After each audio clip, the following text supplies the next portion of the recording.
Saya ne dilaku. In the 6th century, something extraordinary happened. Temperatures dropped, storms intensified, and sunlight dimmed for more than a year. Crops collapsed, trade networks faltered, and powerful empires struggled to survive. Today, historians call this event the Late Antique Little Ice Age, LALIA. You may not know its name, but this climate shift reshaped the world. LALIA began abruptly around the year 536. Ancient writers described a mysterious veil covering the sun. Days were dim, temperatures plunged. Snow fell in summer across parts of Asia and Europe. But what caused it? Modern research points to a sequence of massive volcanic eruptions, likely from Iceland and possibly Central America or Alaska. These eruptions launched sulfur and ash into the stratosphere, blocking sunlight globally. For more than a decade, the world stayed colder than normal. Tree-ring studies from Scandinavia, Siberia, China, and North America all show the same trend. A sudden, sharp drop in global temperature beginning in 536, followed by more cooling in 540 and 547. This wasn't a local event, it was global, and it lasted for over a century.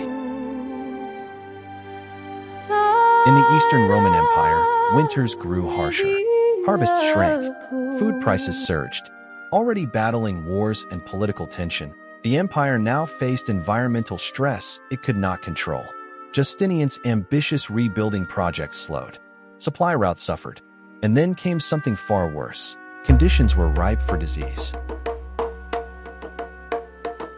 The cooling climate weakened crops and animals, stressing millions.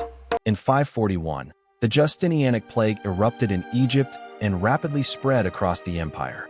Cold periods often intensified disease spread by disrupting food supplies and forcing population movements. LALIA didn't create the plague, but it helped shape the conditions that made it devastating. East of Rome, the Sasanian Empire faced its own challenges. Harsh winters reduced pasture lands. Trade caravans crossing Central Asia struggled. As environmental pressure increased, conflicts with nomadic tribes escalated. In Northern Europe, colder seasons shortened growing cycles. Famines became more common. As local kingdoms weakened, new groups emerged. The climate crisis didn't directly create the political changes of the 6th and 7th centuries, but it intensified them. In China, the cooling contributed to harvest losses and migration waves. Nomadic confederations reshaped political boundaries as people searched for better land. Climate pressure didn't determine who rose or fell, but it created the background conditions for dramatic change. The Late Antique Little Ice Age wasn't the end of the world, but it was a turning point, a reminder of how deeply societies depend on climate stability. Empires adapted, collapsed, or transformed. New cultures emerged. Old ones faded. Climate didn't write history, but it shaped the landscape that humanity had to navigate. Today, scientists study LALIA to understand how societies respond to sudden climate stress. In the 6th century, the world cooled, and humanity had to adapt. Climate shifts didn't just challenge empires. They reshaped the world we inherited. And the lessons from that cold century still matter today. As we look back at the Late Antique Little Ice Age, one thing becomes clear.